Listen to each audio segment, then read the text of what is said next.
Hi everyone, it's Dr. Ramani and welcome back to this YouTube channel on all things related to narcissism and narcissistic relationships and toxic people in general. So let's talk about something that is, sometimes people wonder, are there people out there that kind of are narcissist whisperers who are able to, to get past them, to not let it bring them down?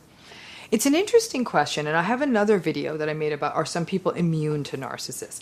That's a very different phenomenon than what I'm about to talk about, okay? I think some people out there are actually really, for a variety of reasons, not that affected by narcissists, and I get into all that in that video. I'm going to be talking about something very different here, which is what happens when a narcissist encounters an authentic person. Now that's where it gets really, really interesting. So let's talk a little bit about what authenticity is, because I think it's a word that's very overused, and even a lot of people, I have no doubt that many of you are going to disagree with my definition, and that's fine. It is what it is. But authenticity is very much a person who lives in alignment with their meaning, with their purpose, with a sense of self-awareness, with an accurate appraisal of their strengths and their weaknesses, and yet don't allow the strengths to escalate them into grandiosity, and don't let the perceived weaknesses allow them to fall into a pit of despair. They tend to be relatively well emotionally regulated, and in fact very well emotionally regulated, however are able to engage in appropriate and vulnerable shows of emotion. So basically they're very self-possessed people. Oftentimes they present as quite serene, I guess, because they're good. They're good.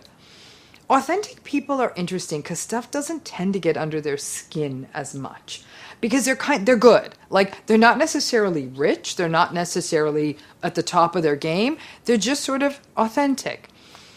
And I've done another video on authenticity in general, and I can think of one gentleman in particular I met once, and the nature of his work is just incredibly authentic. It was very peaceful to be in his presence, and he was just really aligned with his meaning and purpose, and he was at peace. Now, what happens when that encounters narcissism? Okay, man or woman like that?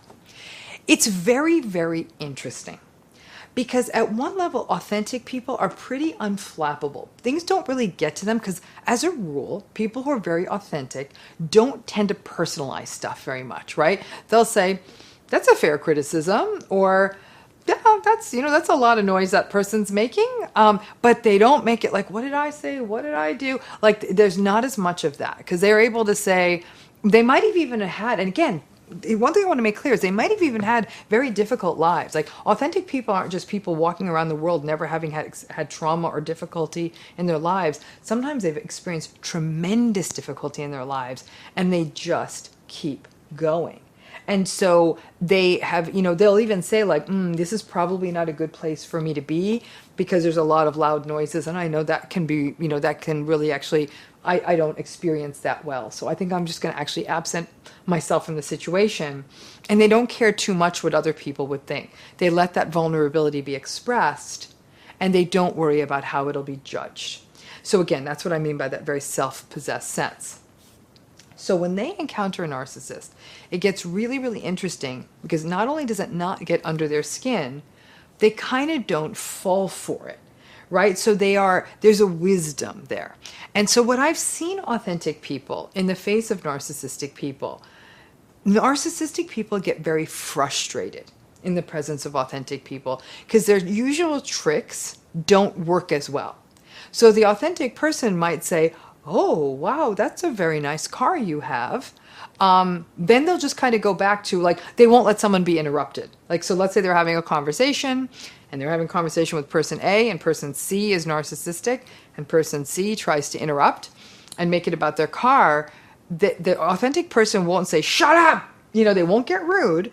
They'll say, it sounds like a very nice car. And then they'll make sure person B is still going. So what happens is that in some ways an authentic person is a little bit more resistant to the validation-seeking behavior, to the love-bombing behavior, to the attention-seeking behavior. But what's really neat about the authentic people is they won't shame the narcissist. They won't feel the need to say, like, you need to shut up, you need to step off, you're making too much noise, what is wrong with you? They won't go there. They'll just keep steering things where they need to go.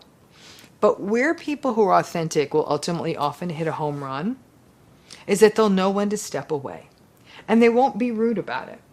They'll say something like, look at the time. I do need to go. I didn't, I have many, many things to get home to take care of. And I can't thank you all so much for this experience, da-da-da-da-da. Those who do it very graciously, okay? They're in tune with themselves enough to know this doesn't feel good.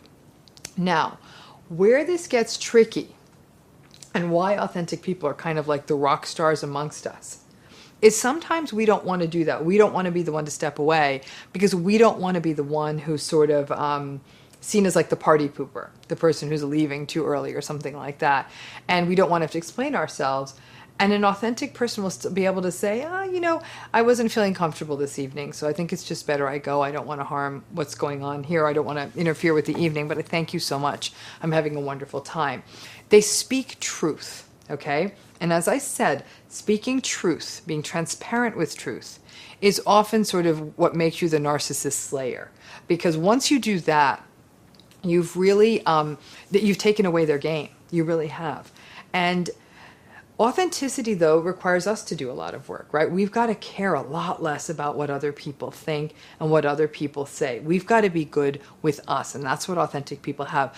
I got to tell you, most authentic people I have met have been older than like 55 or 60. They do tend to be a little older, and I think that maybe they've just done the hard yards of life, and they're coming out the other side and saying, okay, I got this. And like I said, many of them did not have easy lives. But there's a serenity.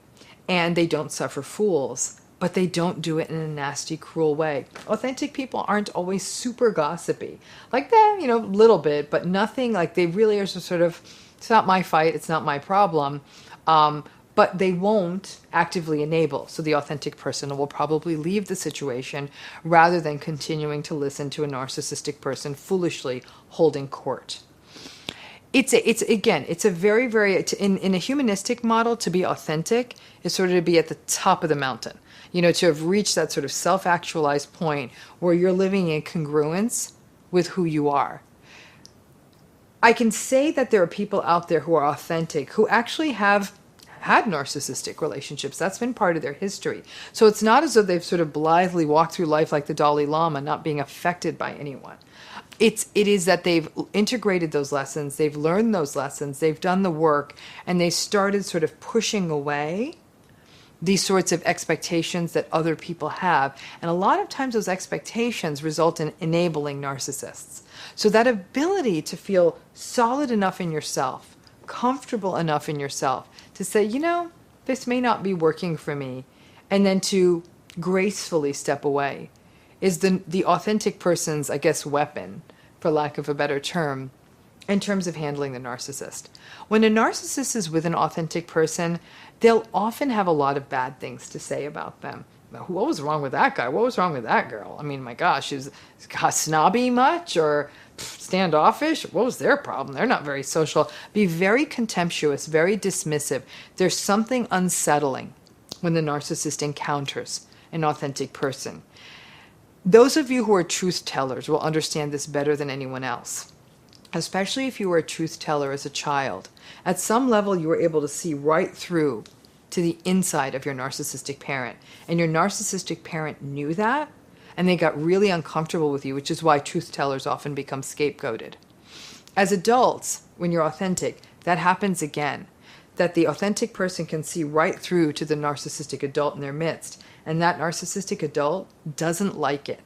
They will often try to insult the authentic person, speak badly about them behind their back, make fun of them, mock them, and really try to avoid seeing them in the future. What's fascinating is while the narcissist will often waste lots of time trying to win other people over, right? Because they're so insecure and they need the supply. There's something about authentic people that almost scare narcissists, and you'll see that they probably won't try to win them over. I think what a lot of people forget is that narcissists go through They go through people looking for those who will be the best sources of supply before they hold on to them. So by the time they got to you, they probably tried it out with other people, and their tricks may or may not have worked. But they often don't try to pull the authentic person in, because there's a really unsettled feeling for the narcissistic individual who's in the face of that authentic person. So you might be thinking, well, then it sounds like the ultimate narcissist repellent might be to get really authentic. You damn well better believe it is. But that's easier said than done, isn't it? We all struggle in that journey. I can speak for myself. I never find it to be an easy journey. I think that we have psychological demons to sort of slay before we can get there to that full sort of settled place. And I can easily see as I get older how much that's associated with age. But it's a good goal for all of us to live in sync with who we are, not with what we believe the demands of the world expect of us. To know who we are, what we stand for, what our meaning is, what our purpose is, and live with that as much as we can day after day. And when we can do that, even when we have to do something uncomfortable, and let's face it, go to work, there's things you don't want to do, you can still live in line with that. The more authentic you become, the more resistant you will be to narcissists. And frankly, the more the narcissists, they're definitely going to have a few choice words for you and tell you to sort of take a hike. They'll definitely speak badly about you behind your back. But if you're authentic enough, you won't care. So go out there and get your authentic on. Work on it. It's a very, very worthy journey. And that's my wish for all of us, is that we do get there. Thanks again for tuning in. Please subscribe, join this community, learn how to be more authentic in the face of narcissists. It's hard to do. And I look forward to seeing you next time.